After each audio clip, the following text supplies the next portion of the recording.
وَإِذَا سَأَلَكَ عِبَادِي أَنِّي فَإِنِّي قریب، یہ قریب اللہ کس کے لیے کہہ رہا ہے؟ اجیب دعوت الداعی اذا دعان، جب پکارنے والا کوئی پکار کرتا ہے یا پکارتا ہے یا مجھے بلاتا ہے تو میں اس کی دعا کا جواب دیتا ہوں، میں قریب ہوں۔ گویا دعا کے اندر اللہ رب العزت نے کسی واسطے وسیلے کو خود رد کیا ہے۔ یہاں پہ ایک اشکال پیدا ہو سکتا ہے کہ قرآن پاک کی دیگر آیات میں تو واسطے وسیلے کا ذکر موجود ہے کہ اللہ تک پہنچنے کا وسیلہ تلاش کرو، اس کا کیا جواب ہے؟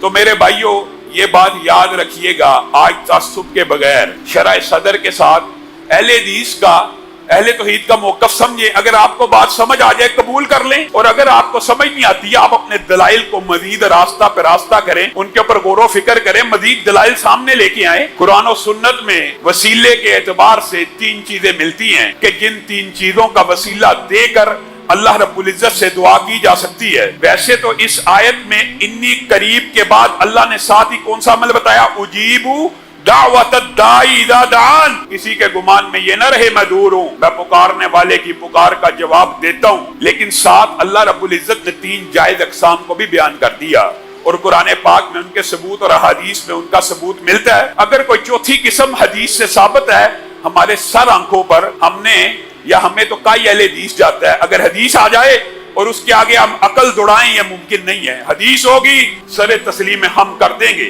نبی کریم صلی اللہ علیہ وسلم اور احادیث اور قرآن و سنت کی روشنی میں یہ بات سمجھ آتی ہے۔ اللہ رب العزت کلام حمید میں خود ارشاد فرماتے ہیں وَلِلَّهِ الْأَسْمَاءُ الْحُسْنَى فَادْعُوهُ بِهَا۔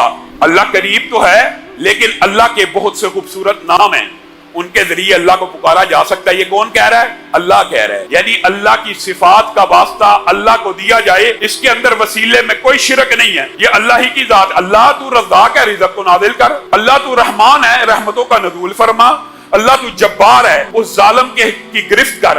اللہ تو قہار ہے، وہ جس نے میرے اوپر ظلم کیا اس کو پکڑ لے۔ یہ اللہ کی صفات ہیں۔ اللہ کو اللہ کی صفات کا واسطہ دے کے دعا کرنا، اس میں کسی بھی قسم کی کوئی قباحت کی بات نہیں ہے۔ نمبر ایک بات۔ نمبر دو بات یہ ہے کہ ذات کے وسیلے کے حوالے سے ہمارے ہاں اختلاف، صرف ذات کے وسیلے کے اوپر اختلاف ہے، اور کسی نیک ولی کی دعا کے بارے میں بھی اختلاف موجود نہیں ہے، اس کی بھی میں وضاحت کروں گا۔ ذات کے اوپر اختلاف ہے کہ کسی کی ذات کا وسیلہ نہیں دیا جا سکتا، اس کی مثال عقل اور منطق کے ساتھ بھی ہے اور حدیث سے بھی ثابت ہے۔ مثلا نیک عمل کوئی قاری صاحب کر رہے ہیں، کوئی امام صاحب کر رہے ہیں، کوئی مولوی صاحب کر رہے ہیں، انہوں نے تو بڑا نیک عمل کیا، اور ایک گناہگار بندہ اٹھے اور اللہ کو کہ قاری صاحب نے بڑا اللہ تعالیٰ نیک عمل کیا ہے، اس کے نیک عمل کی وجہ سے میرا کام کر۔ ایک بندہ اٹھے، وہ مولوی صاحب اور علامہ صاحب بڑا نیکی کا کام کرتے ہیں، ان کی نیکیوں کی وجہ سے اللہ میرا یہ کام کر دے۔